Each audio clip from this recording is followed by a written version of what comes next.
Então, boa noite a todos e a todas. É com imensa alegria que eu venho a esta casa, a convite do nosso querido André, que vem me chamando há algum tempo, mas por incompatibilidade de agenda, a gente não podia atender o convite dele. E nosso querido irmão Edson, que é sempre gentil, sempre cortês, uma pessoa muito querida, que mantém contato comigo nas redes sociais, e hoje para mim é uma grata satisfação voltar aqui.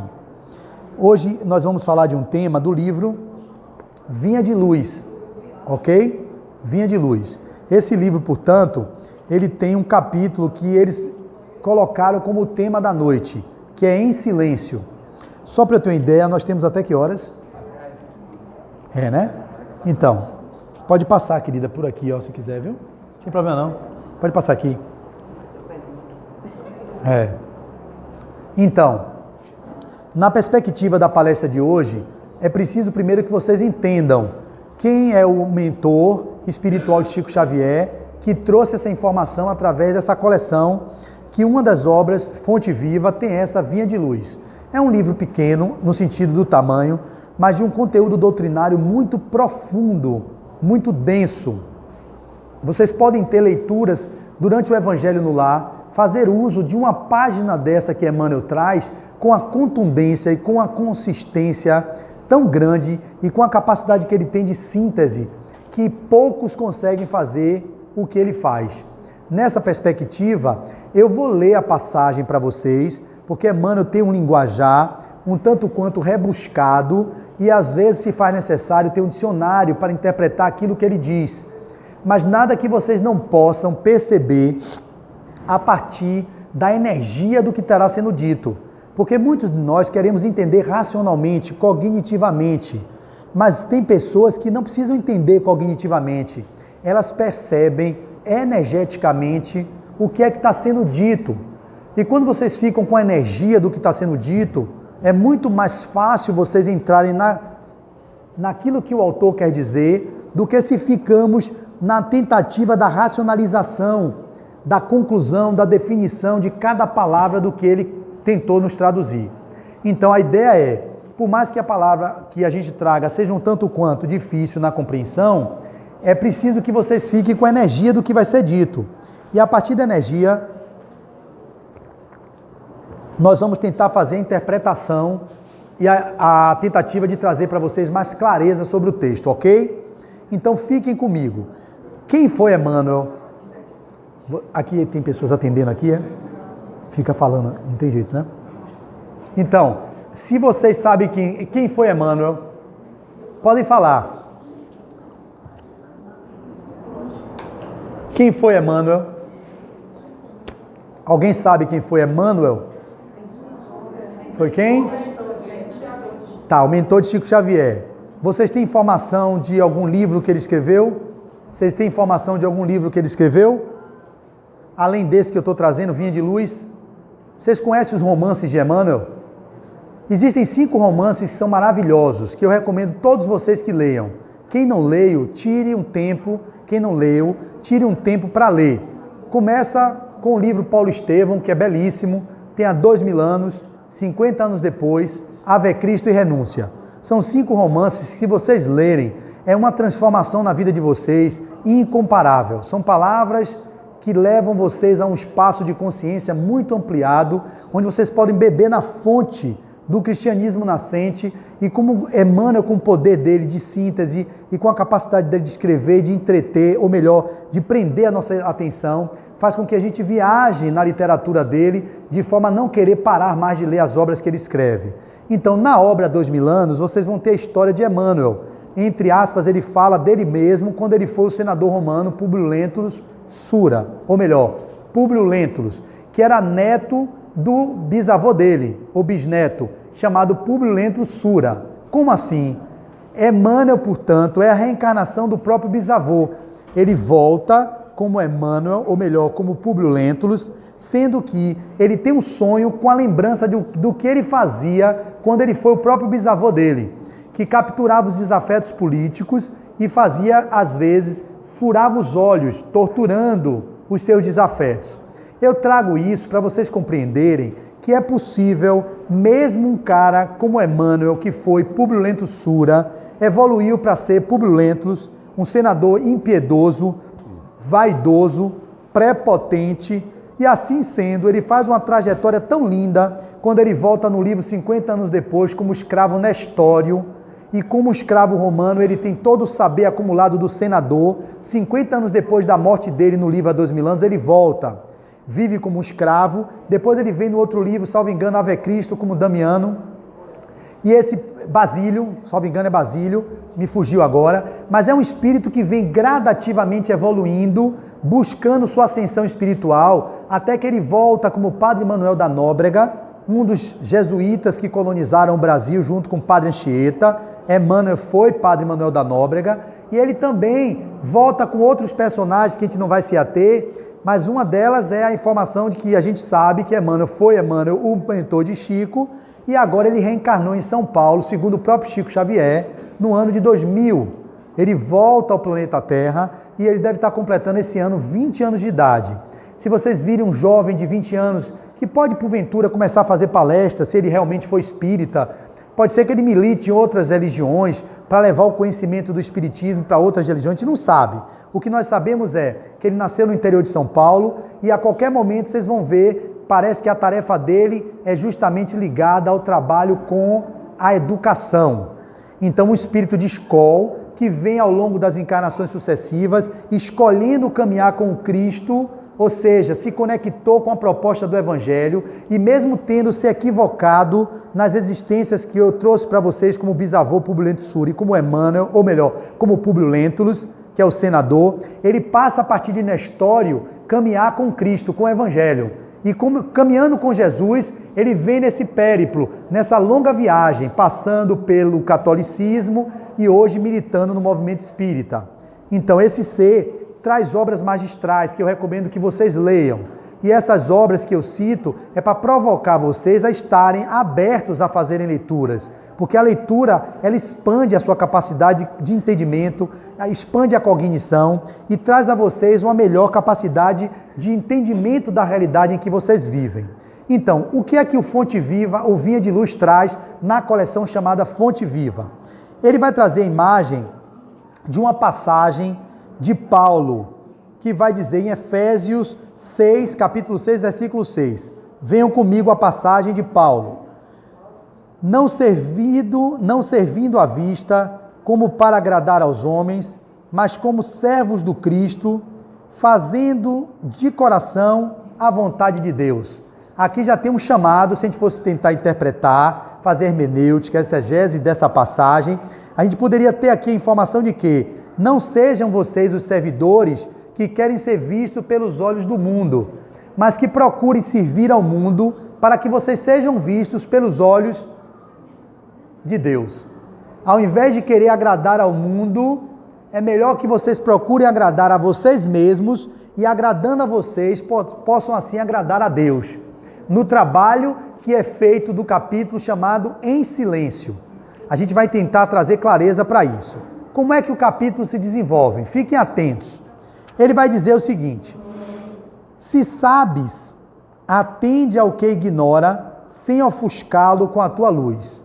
Eu vou pegar cada passagem e vou tentar interpretar. Vou ler o texto na totalidade, depois eu venho por cada frase, com cada versículo e vou tentando explicar, trazendo luz para cada passagem, no meu entendimento, na minha limitação e naquele espaço onde eu consigo alcançar, ok? Então vamos juntos? Fiquem atentos, sabe por quê? Porque apenas 50 minutos de exposição, vocês têm o dia inteiro para divagar a mente com pensamento em outras coisas, para poder dormir, para ver televisão, para ver novela, para ver jornal, ver tudo que a gente contamina a nossa própria mente o dia inteiro com coisas que não são tão elevadas e que não nos elevam ao nível de consciência mais ampliada. Então eu conclamo e convido vocês para que fiquem presentes na minha exposição, não por uma necessidade de querer a atenção de vocês, porque eu sei onde eu estou, sei de onde eu vim, sei onde eu estou, sei onde eu quero chegar. Eu falo para vocês mesmos que nós, espíritos ainda claudicantes, a tendência nossa é viver a comodidade, daquele lugar da tentativa de se manter na inação. ao invés de buscar a firmeza, a disciplina de propósito, mantendo a conexão com aquela proposta do crescimento que nós temos como desejo ou como vontade, mas não materializamos como escolha. Então nós todos aqui que estamos hoje no movimento espírita, de um modo geral, queremos a evolução, buscamos nos iluminar. É verdade ou não é? Não tem ninguém aqui que não queira ser feliz. Não tem ninguém aqui que não queira se tornar um dia espírito puro. Todo mundo quer se tornar puro.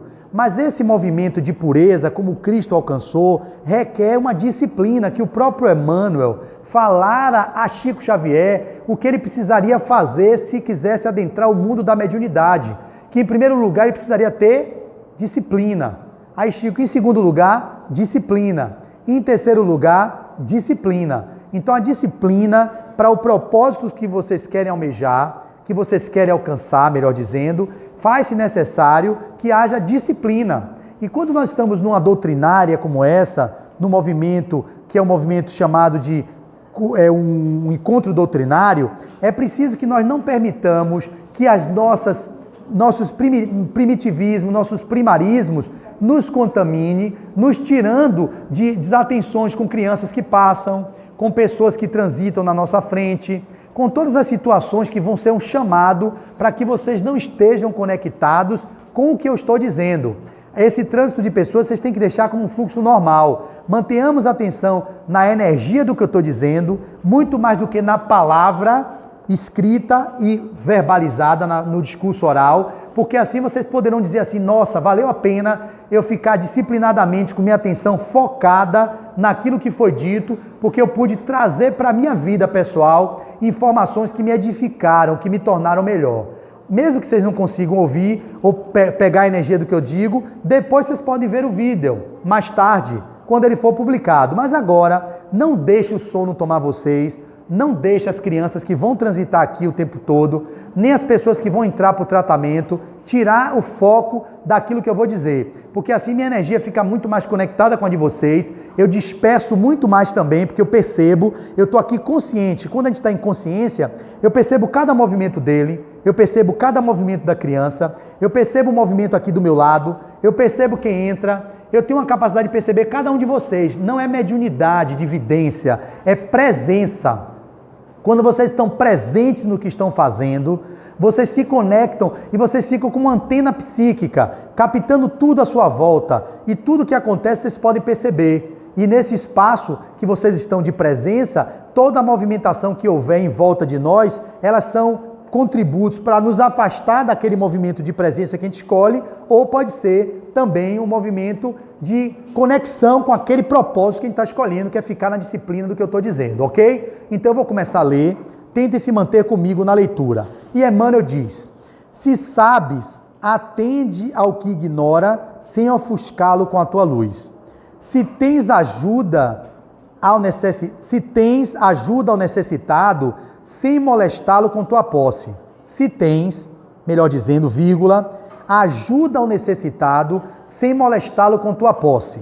Se amas, não firas o objeto amado com exigências. Se pretendes curar, não mires o doente. Se queres melhorar os outros, não maldigues ninguém. Se ensinas a caridade, não te trajes de espinhos, para que teu contato não dilacere os que sofrem. Tem cuidado, meus irmãos, na tarefa que o Senhor te confiou. É muito fácil servir à vista. Todos querem fazê-lo, procurando o apreço dos homens.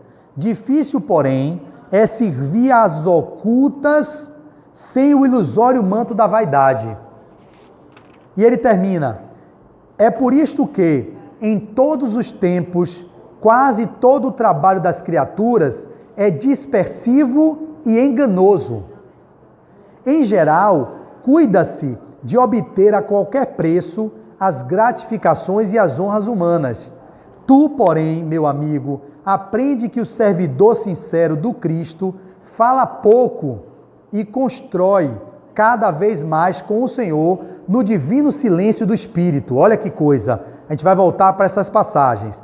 Vai e serve. Não te deem cuidado às fantasias que confundem os olhos da carne e nem te consagres aos ruídos da boca.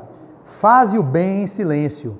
Foge às referências pessoais e aprendamos a cumprir de coração a vontade de Deus. Se nós formos pegar isso ao pé da letra, no meu entendimento, nós não deveríamos falar nada do que fazemos. E tudo que fizéssemos teria que ser em silêncio, da conexão com o Espírito que somos, e que para que tudo se reverbere na criação e que Deus possa perceber como Ele, consciência suprema, causa incausada, e Ele tem todas as informações que acontecem no mundo o tempo todo, Ele sim está a par do caminho em que vocês estão escolhendo, levando o Evangelho para todos que estão à nossa volta. Se a gente for ao pé da letra, nós não divulgaríamos nada, não faríamos propaganda dos trabalhos que desenvolvemos nas casas espíritas, nós não faríamos a divulgação do espiritismo, que o próprio Emmanuel falara que a maior caridade que podemos ter com a doutrina espírita é a própria divulgação dela. Então Emmanuel, que disse isso, não poderia querer nessa passagem dizer que nós deveríamos ficar em silêncio e não divulgar nada do que fazemos, do bem que ainda conseguimos alcançar. Porque imagine vocês como seria da Mansão do Caminho se ela não fizesse propaganda dos trabalhos que ela desenvolve lá. Como seria das casas espíritas que trazem trabalhos de grande monta para a sociedade, se elas escolhessem ficar em silêncio, no anonimato do serviço em que elas desenvolvem, sem divulgar na mídia e nem se fazer vista para os olhos do mundo, que vibram muito mais nos olhos do ter, da proposta da matéria, e muito menos no que é o ser, que é a transformação do espírito que somos em pessoas melhores no mundo, através da fraternidade universal e através da solidariedade universal. Então, quando Emmanuel fala em silêncio, no meu ponto de vista, que é apenas uma interpretação nossa, ele não quer dizer que nós não digamos nem façamos a divulgação das obras boas que desenvolvemos. Esse é o meu ponto de vista. Porque se assim fosse, o nosso querido Chico Xavier estaria até hoje isolado numa casa em Uberaba, porque o bem que se faz, ele se propaga, ele tem que chegar a outras pessoas que não têm acesso. Pelo bem que se faz, a gente consegue alcançar pessoas que às vezes estão muito interessadas em se conectar com o bem, mas não sabem onde o bem está indo, porque nós estamos muito mais sintonizados com aquilo que divulgam do mal. São as catástrofes, são as calamidades, são os vírus, são todos os desastres, as guerras fratricidas, todos os problemas que o mundo vive da economia. Isso se divulga, mas pouco se divulga notícias que edifiquem, que elevem, que nos elevem. Por isso que está no Livro dos Espíritos uma questão, quando perguntava assim, por que o mal ainda é tão prevalente na sociedade? Os Espíritos responderam, porque ele é audacioso e o bem é tímido. Se nós tivéssemos a audácia que o mal tem, entre aspas o mal, porque não existe o mal e o bem, isso é uma visão maniqueísta do bom e do mal, porque para Deus tudo é lícito, mas nem tudo convém, e às vezes o que é mal para um pode ser o bem para o outro. Isso a gente pode fazer uma leitura sobre essa passagem, em várias passagens que nós temos no Evangelho, mas eu tenho uma mais coloquial do dia a dia para vocês entenderem mais ou menos como seria essa definição de o que é sorte e o que é azar, do que é bem e o que é mal, porque essa dualidade que nós nos encontramos, de bom e mal, certo e errado, alto e baixo, é dessa condição da terceira dimensão. Mas na consciência que Deus criou o mundo, Ele não criou o mal nem criou o bem, Ele criou pessoas, Ele criou espíritos simples e ignorantes, e que nesse movimento de entrando em corpo, saindo de corpo e rumo à perfeição, nós vamos encontrar um dia a iluminação. E para isso, terão equívocos que nós vamos cometer, e que esses equívocos será desvio à lei. Por nos desviarmos da lei, nós mesmos, por um atrator natural, nós vamos voltar por algum movimento em conexão com aquela proposta das leis divinas, que são as leis que é de justiça, de amor e caridade, que resumiria todas as outras. Quando nós transgredimos essas leis, natural se faz que algum ajuste psíquico na nossa própria construção, nós queiramos o reparo do delito praticado, do dano causado, quando estávamos na inconsciência, quando estávamos na ignorância, porque a ignorância é o não saber. A partir do momento que a gente tem consciência, que a gente começa a ter clareza e o entendimento da boa nova chega até nós, a nossa responsabilidade aumenta. Porque está lá também, a quem muito foi dado, muito será cobrado. Cobrado não é cobrado como um Deus que castiga, um Deus punitivo, coercitivo, não. A cobrança é do próprio ser que evolui, e no movimento de evolução que ele alcança, ele passa a crescer consciência, e o seu acréscimo de consciência naturalmente vai ter um atrator que o leva para o caminho da luz, para o caminho da perfeição. E por vocês desejarem serem puros e perfeitos, vocês naturalmente vão reparar as arestas dos delitos praticados quando ignorantes estávamos, ou quando ignorantes fomos. Tá claro? Então não há um mal e um bem, não há um Deus que castigue e que pune. Existem leis imutáveis. E aos olhos do mundo, nós olhamos com um olhar limitado, é um olhar linear, que é um olhar reducionista daquilo que a gente vê. Para Deus, o que ele vê o filme da história de Flávio, da história de nosso irmão e da história de vocês. Ele viu a história, o filme de Emmanuel, que se tornou, que era Públio Lentulus Sura, veio como Públio Lentulus, depois veio como Nestório, Padre Damiano, se eu não me engano, eu me atrapalho, veio como Padre Manuel da Nóbrega. Emmanuel está encarnado em São Paulo com 20 anos de idade, ele vê a história do filme do ser. Ele não vê só aquela imagem quando ele furava os olhos dos desafetos, quando foi o próprio bisavô. Ele não vê a vaidade do senador Públio Lentulus, que permitiu que a mulher Lívia pudesse ser devorada na arena, no Coliseu de Roma, pela empáfia, pela arrogância dele, pela prepotência, mantendo ela do seu lado quase 20 anos sem conversar com a própria esposa. Ele não viu aquilo. Jesus, ele via Deus, o Pai, o Criador, via a potência que Emmanuel tinha. Ele via no Públio Lentulus Suras o Emmanuel, que traz essas obras maravilhosas. Ele vê em Flávio a potência que eu posso ser, que eu posso, se eu quiser escolher, o caminho da bem-aventurança. Ele não está focado nas minhas mazelas, nas minhas limitações.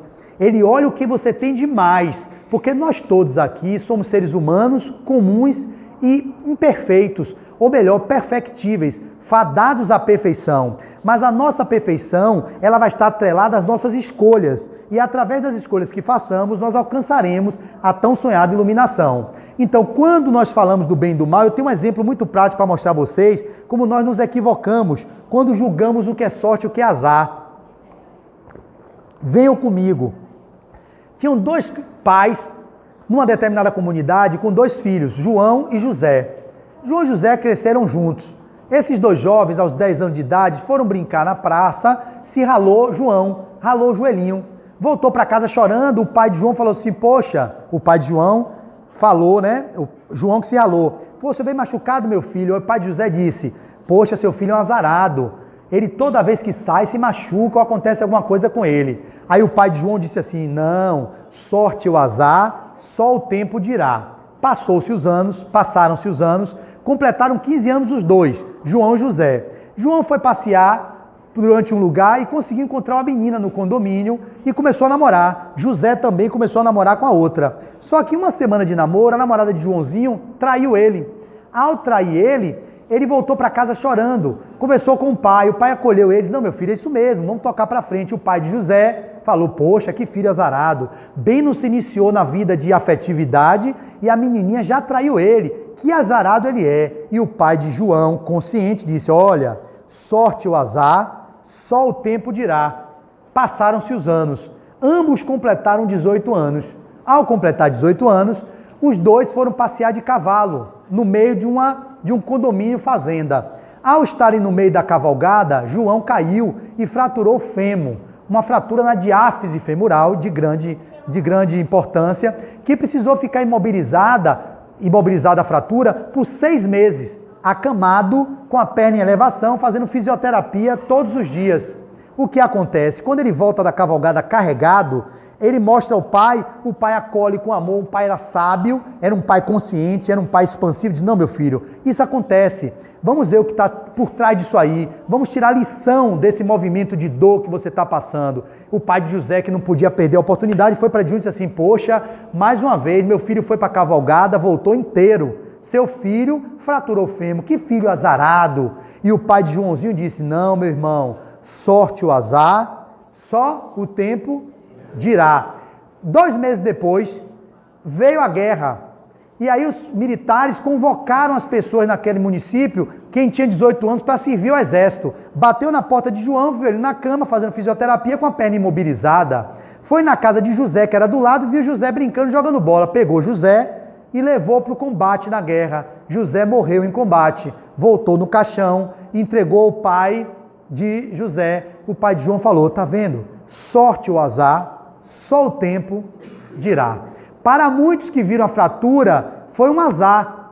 Mas para o pai que manteve o filho em vida, foi uma sorte. Mesmo que para o pai de José, morrer não é azar, porque nós espíritas sabemos que a morte não é o fim. Morreu o corpo de José, mas ele em espírito vive. E talvez sair do cárcere mais jovem significa cumprir o seu ciclo na terra. Aí também eu poderia dizer que não é azar o filho de José ter morrido. Então, qual é o ponto de vista que vocês estão analisando para julgar o que acontece na vida de vocês ou na vida de qualquer um à sua volta, como sendo sorte ou como sendo azar, como sendo bom ou como sendo mal? Qual é o ponto de vista? Que o ponto de vista nada mais é do que a vista de um ponto. Se vocês fazem julgamento do que está acontecendo, vocês incorrem no erro e podem estar incorrendo naquele movimento equivocado de não ter a noção do filme, das pessoas que vocês julgam e fazerem ilações ou julgamentos indevidos. Deixar que Deus, que não julga ninguém, porque Ele ama, possa avaliar quais os parâmetros que nós temos na Terra para caminhar. E assim a gente pode se isentar de julgamento do auto-julgamento. Portanto, quando eu falo sobre a proposta de fazer o bem e que não necessariamente o silêncio que Emmanuel diz, não é o silêncio de não fazer divulgação das obras, é um silêncio interior, porque tem pessoas como Divaldo, como Chico, que precisam divulgar as ações da mansão e dentro deles, eles estão trabalhando os movimentos egóicos de vaidade ou de prepotência, porque eles poderiam se regozijar por saberem que psicografaram 400 e poucos livros, como Chico fez, ou Divaldo, que já chegou a 300 e poucos ou 200 e poucas obras, salvo engano, e que tem mais de 230 palestras no ano, e que não sei quantas crianças ele tem que divulgar para ter parceria de A, de B, de C, para injetar recursos para o propósito da mansão seguir adiante. Ficar no anonimato do bem é como o Livro dos Espíritos diz, o mal, entre aspas, eu fiz a digressão sobre o mal, para mostrar a vocês que esse mal não é necessariamente o mal, mas na visão humana nós vamos ter com o mal. Então o mal ele é audacioso, ele é evidente, ele se evidencia. O bem ele é muito tímido. Se nós fôssemos mais audaciosos, o mundo não estaria como está hoje. Ele está assim porque muitos de vocês que são pessoas com talentos, com habilidades e que poderiam levar adiante as virtudes e as potências da alma que vocês têm, se resguardam no anonimato de uma pseudo-humildade, que é diferente da humildade verdadeira. Chico Xavier era humilde verdadeiramente, mas era um homem que trabalhou ininterruptamente no bem, pegou seu talento da habilidade mediúnica, psicografou várias obras e levou para o planeta Terra muita consciência através de seus livros. Quantos talentos vocês têm, habilidades que vocês têm, que estão mantendo sigilosamente escondidas, sem levar adiante? É no sentido que Emmanuel traz, do silêncio quando ele diz, se sabes, atende ao que ignora, sem ofuscá-lo com tua luz. Quantos de vocês têm conhecimentos e que às vezes não sabem levar adiante a luz do conhecimento que já chegaram para tantos analfabetos e semi-analfabetos que vivem numa comunidade carente como essa aqui, que é do fim de linha de Gomadeira? Nós sabemos que tem muitas pessoas aí semi-analfabetos e analfabetos. Então, como seria vocês em silêncio, o silêncio que ele fala é interior, fazerem trabalho de expansão dessas pessoas que estão aí nesses estágios e fazendo divulgação disso para que mais e mais pessoas adiram a um projeto que um jovem como você possa implementar na comunidade. Então o silêncio, vocês têm que ter a interpretação do que ele quer dizer. Não é você pisar naquele que você ensina com a prepotência do orgulho do seu saber, do seu pretenso saber, mas levar o conhecimento de forma que não ofusque aquele que não tem o conhecimento. Avançando, se tens, ajuda ao necessitado, sem molestá-lo com tua posse. O que significaria? Quantos de nós temos muitas condições materiais e financeiras e somos incapazes de partilhar o bem, não dando dinheiro, mas levando através de ações nobilitantes, criando emprego, renda, projetos, fazendo com que outras pessoas possam se beneficiar daquela posse material de que muitos ricos têm, sem humilhar aquele que recebe. Quantos de nós fazemos isso, dando e ao mesmo tempo que damos, fazemos uma alfinetada, dizendo assim, vai trabalhar, vagabundo. Não está vendo que eu não vou ficar nutrindo você com isso? Tem muitas pessoas, tanto pobres quanto ricos, o problema, meus amigos, não está no dinheiro, porque o dinheiro é uma energia. Como energia, ele não é bom nem mal. Ele é apenas uma energia.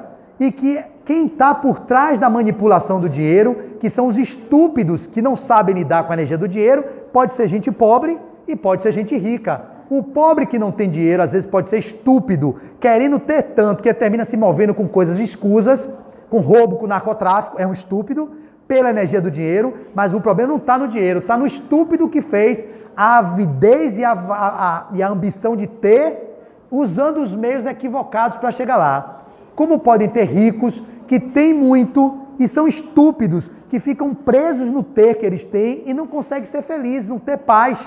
Estão, às vezes, encarcerados nos seus castelos, depressivos, preocupados em serem roubados, lesionados, e poderiam dar toda a sua fortuna para ter um minuto de paz. A gente ouve muito isso ser dito aí. Eu daria agora, no final da minha vida, metade da minha fortuna inteira, para eu poder gozar um pouco da paz que eu gostaria de ter. Mas também existem ricos poderosos que não são estúpidos, são pessoas conscientes, que usam o dinheiro para promover o caminho da civilização, para o mais que a civilização precisa ir, gerando emprego, renda, sem humilhar ninguém, sendo pessoas generosas, mesmo que tenham abundância material. E também vocês vão ter pobres, miseráveis, que são completamente prepotentes, como tem pobres também que são pessoas que altamente expansivas. A abundância e a prosperidade não está no que você tem de matéria, de bens materiais, está na alma, na capacidade do ser espiritual ser próspero e abundante. Tem muitos pobres que estão na comunidade pobre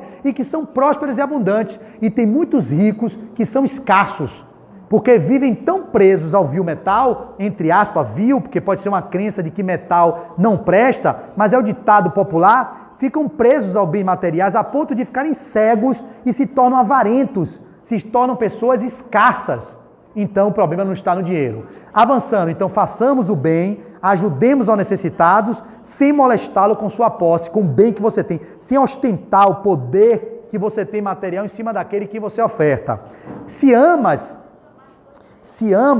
não firas o objeto amado com exigências. A gente às vezes ama alguém, e quando eu falo de vocês, eu falo de mim, viu? O primeiro a ouvir aquilo que digo, sou eu mesmo. Meu ouvido está perto da minha boca. Eu ouço primeiro e vocês ouvem depois. Então o que eu falo é para mim. Eu já falo isso há algum tempo e quando eu faço minhas exposições, minhas palestras, eu faço em primeiro lugar para mim mesmo. O tema que vem para mim não é à toa não. Se esse tema chegou na minha mão, que nosso querido indicou, é porque de alguma forma os mentores da casa percebem que eu preciso olhar para isso.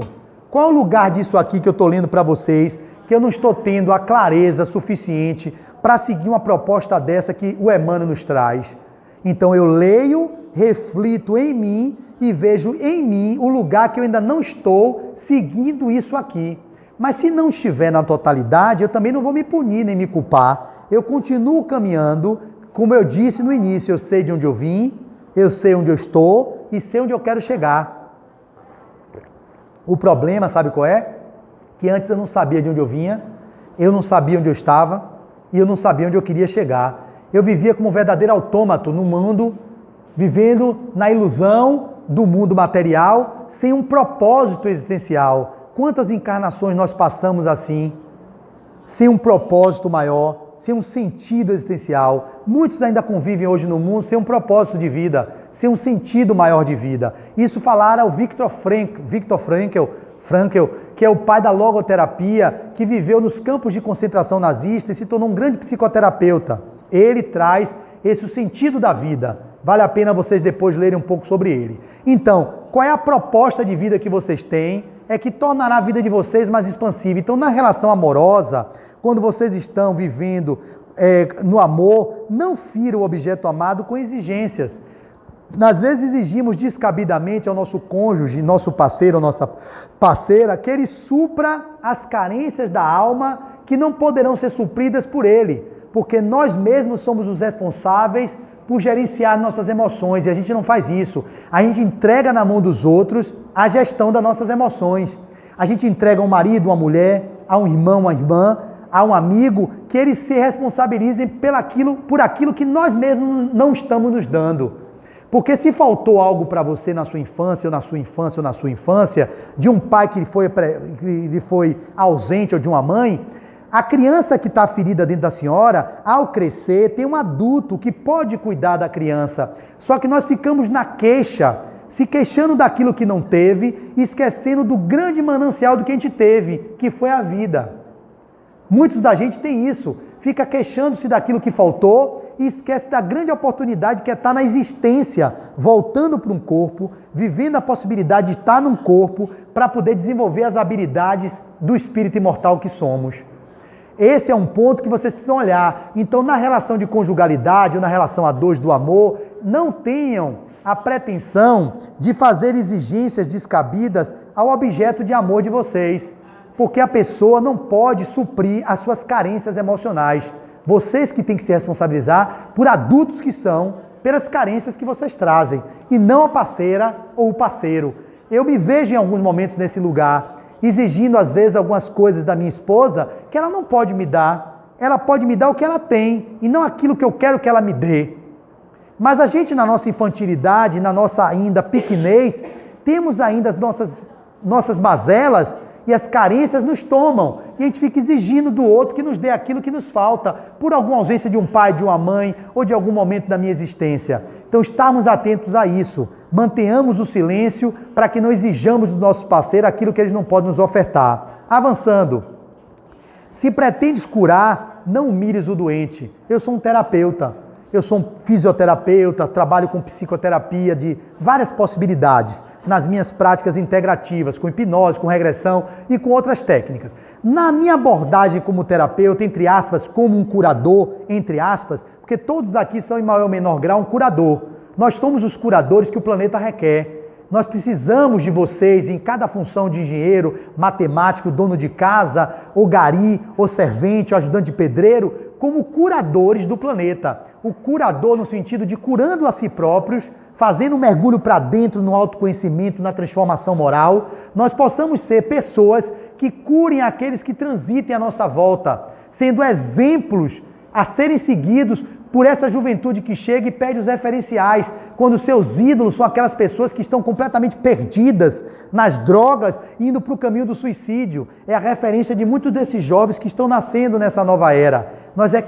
Nós precisamos, ou melhor, o planeta requer que nós que já estamos com essa consciência mais ampliada, que já estamos militando no espiritismo, que já temos a terceira revelação, possamos ser a movimentação de exemplificação na Terra de que é possível amar, de que é possível ser feliz, de que é possível, mesmo vivendo no mundo, com as vicissitudes do mundo, encontrar o consolo, não da resignação passiva, da resignação proativa, exemplificando que é possível sim continuar servindo e amando, mesmo aqueles que nos ofendem, mesmo aqueles que não têm a capacidade de amar. Porque assim, a gente sendo, nós que nos beneficiaremos, somos nós em primeiro lugar, não os outros que receberão a dádiva da nossa boa ação. É você quem emite a boa ação, que é o primeiro a se beneficiar com ela. Então, como curadores, e eu como curador especificamente dentro de meu espaço terapêutico, eu tenho que ter o cuidado de como é que eu estou usando essa ferramenta que possuo, sem humilhar o meu doente, sem humilhar aquele que está no movimento de sofrimento. A gente pode levar para o hospital quantos profissionais de saúde, qualquer um deles, sem denominar, médico, enfermeiro, farmacêutica, fisioterapeuta, nutricionista, às vezes humilham o pobre que vai precisar do serviço de saúde, do sistema público que nós temos, com todas as dificuldades, o melhor sistema de saúde ainda, um dos melhores modelos, melhor dizendo, de saúde pública do mundo, é o modelo brasileiro, mesmo com as dificuldades dele. Eu sou sanitarista, eu fiz residência em medicina social na Federal, e eu sei o que foi a reforma sanitária no país, eu sei o que é o Sistema Único de Saúde, por mais que hoje também nós precisemos usar e não tenhamos à disposição aquilo que queremos, porque os recursos são escassos, mas as necessidades são infinitas. Eu aprendi isso. As necessidades da população são infinitas, os recursos são escassos, mas às vezes com gestores que não sabem fazer a gestão do bem público de forma condizente, aí falta aquilo que seria o necessário para atender as demandas da população. Mas para não nos perdermos, porque o tempo se esvai, a gente vem, o entendimento é como é que essas pessoas estão cuidando e curando aquelas pessoas sem humilhar aquele que está doente.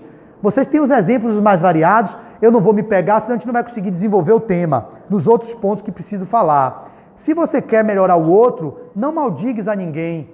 Não é melhorando o outro, desqualificando o outro, falando do outro. Você não está vendo que você é um cara intolerante, prepotente, arrogante? Se você quer melhorar o outro, melhore o outro exemplificando através da sua humildade, da sua resiliência, da sua tolerância, que eu não consigo fazer isso ainda, viu, gente? Estou falando para vocês aquilo que eu não consigo ainda. Por isso que esse tema caiu para mim. Não é porque eu já tenho esse grau de desenvoltura, não. Eu estou exercitando isso. Qual é a diferença? Que hoje eu já tenho consciência de que eu preciso reformar-me intimamente. Antes eu não tinha.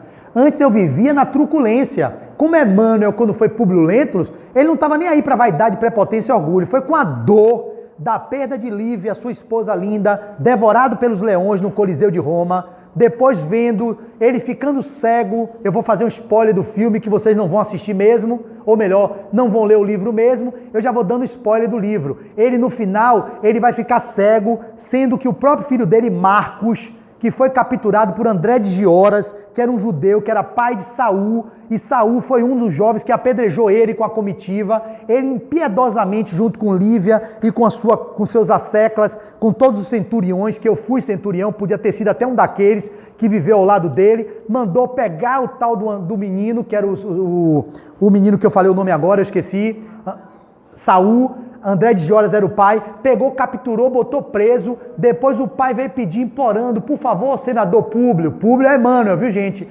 Liberte meu filho, é meu único filho, eu sei que eu sou um judeu pobre, se humilhando, e Emmanuel impiedosamente, não, ele agrediu a nossa comitiva, vai arder ou vai dar prisão. O menino criou uma revolta dele e a trama se desenvolve no livro de forma tal que esse André de Gioras captura o filho de Públio Lentulus, Emmanuel, que é o Marcos, faz o rapto do menino, leva e cria ele como se fosse um judeu. O menino nunca soube que foi filho, pegou pequenininho, 6 meses, recém-nascido. Quando o menino cresce, vira um homem, nessas guerras, ele captura Públio Lentulus. E ao capturar Públio Lentulus, você já sabe quem é Públio Lentulus? É quem? É Emmanuel. Manda o próprio filho Marcos, com a chapa quente, cegar Públio Lentulus. O filho cega o próprio pai. Ele resgata o passado delituoso quando ele mandava cegar os desafetos políticos dele, da mesma forma queimando os olhos e furando os olhos. Só que ele recebe do próprio filho. E ele vive angustiado, cego, com a serva Ana, querida e maravilhosa, que aí através da erupção do Vesúvio, um vulcão, ele morre com aquela erupção do vulcão Vesúvio. E aí ele toma tenência na vida, vai para o plano espiritual, se reconcilia com sua consciência de culpa, do complexo de culpa que ele ficou por ter perdido a mulher, por ter feito o que ele fez. Minha mulher tão linda, Lívia, é um espírito de escol. E ele é recebido por Flamínio Severus, por todos aqueles que o antecederam. Leia o livro, gente, há 2000 anos. É um livro maravilhoso. Pegue uma página por dia e daqui a 3 anos você acaba esse livro. Mas leia.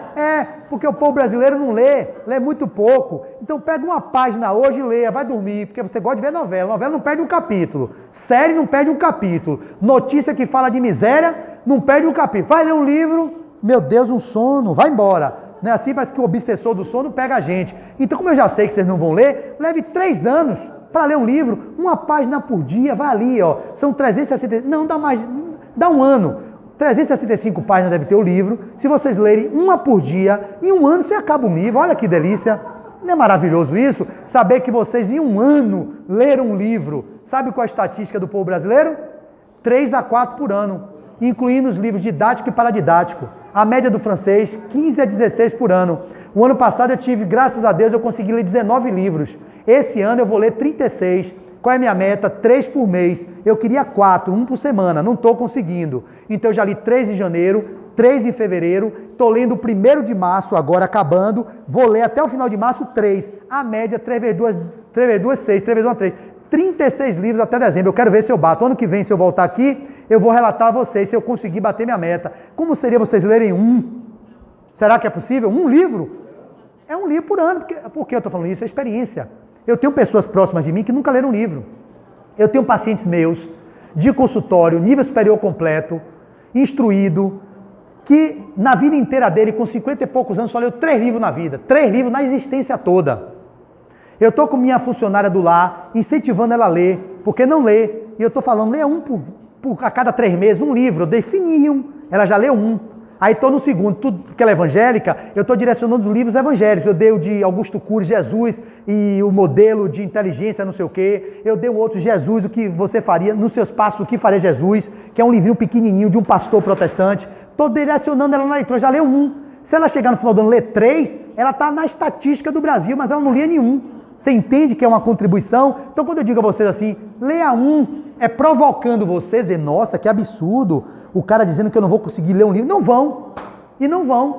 Vai chegar aqui o ano que vem, eu vou perguntar, leu? Ih, meu filho, não li não, é muita coisa para minha cabeça, é muita letra, é muita palavra, é melhor ver televisão, porque ver televisão a gente fica vendo dispersamente. Então, tente ler há 2000 anos. Então, finalizando, ou melhor, essa parte do que eu disse de Emmanuel faz essa trajetória e vive esse resgate no movimento de que a dor dele foi tão grande que transformou a alma dele. E ele se tornou um espírito mais humilde, mais tolerante, mais resiliente, e é a contribuição que inegavelmente, os livros de Emmanuel, quem lê, sabe que é um grande escritor, é uma das cabeças mais brilhantes, uma capacidade assim. Então, aquele homem bruto, covarde, impiedoso, tem essa potência.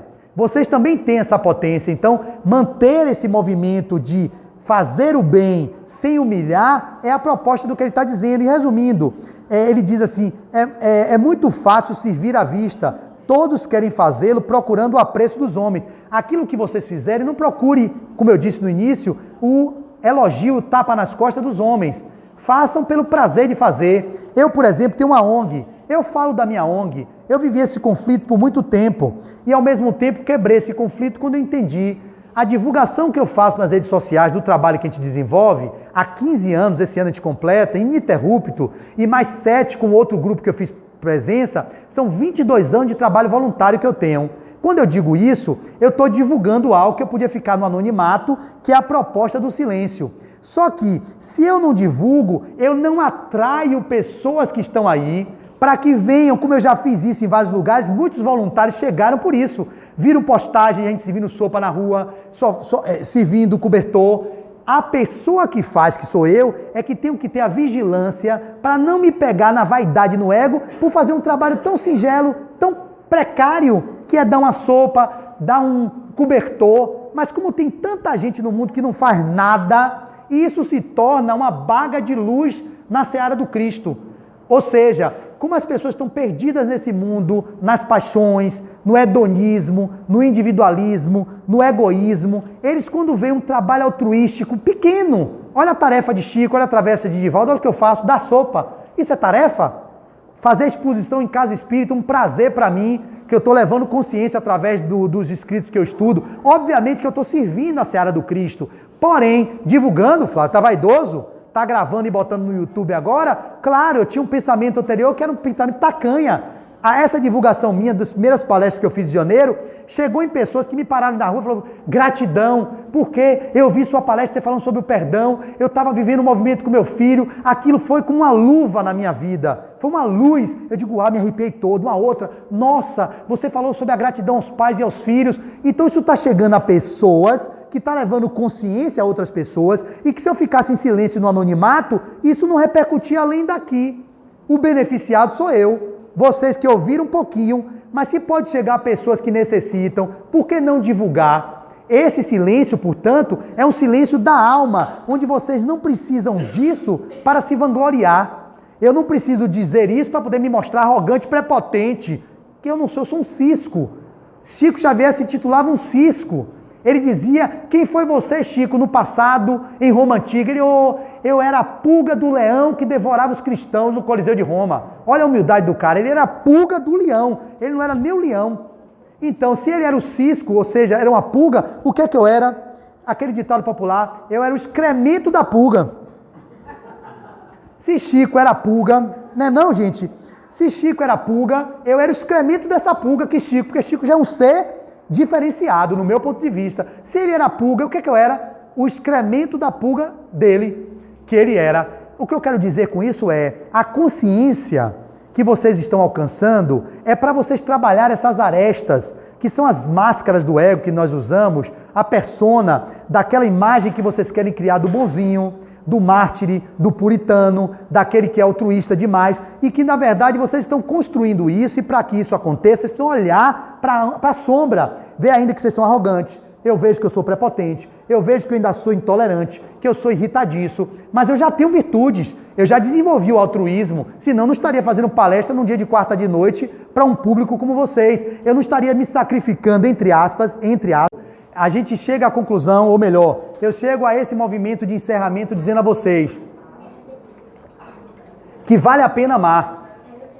Segue adiante, garotinha, só um minutinho de silêncio, viu, para o tio finalizar. Segue adiante, levando o potencial que vocês trazem na alma, servindo ao Cristo, naquilo que é possível vocês alcançarem.